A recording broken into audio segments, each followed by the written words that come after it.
చూస్తే అమృత్ 1.0లో దాదాపుగా 39 కోట్లతో వర్క్ చేస్తున్నాము. దాదాపుగా 57 కోట్ల దాకా డ్రైన్స్ ప్రపోజ్ చేయడం జరిగింది. ఇది కూడా కన్స్ట్రక్షన్స్లో ఉన్నాయి, వేరే స్టేజెస్లో.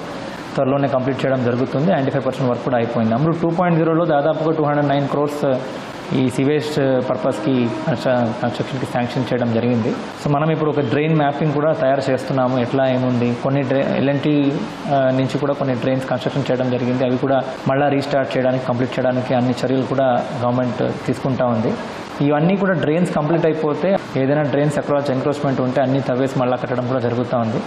డ్రైన్స్ మనము కన్స్ట్రక్షన్ చేసి బోత్ సీవేజ్ డ్రైన్స్ ఉండొచ్చు, స్టామ్ వాటర్ డ్రైన్స్ ఉంటూ కన్స్ట్రక్షన్ చేస్తే lot of issues in Vijayawada will come to an halt.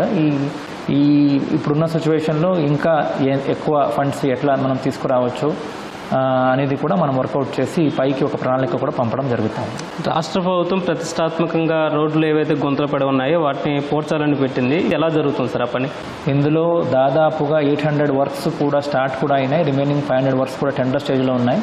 మనకి ఇచ్చిన టార్గెట్ ప్రకారం డిసెంబర్ లోపల ఎట్టు పరిస్థితుల్లో ఎక్కడ కూడా అన్అటెండెడ్ పాట్‌హోల్స్ ఉండకూడదు. అలాగే డిసెంబర్ తర్వాత కూడా ఏదైనా పాట్‌హోల్స్ వస్తే వెంటనే ఒక పాట్‌హోల్ టీం పెట్టుకుని వితిన్ 1 or 2 days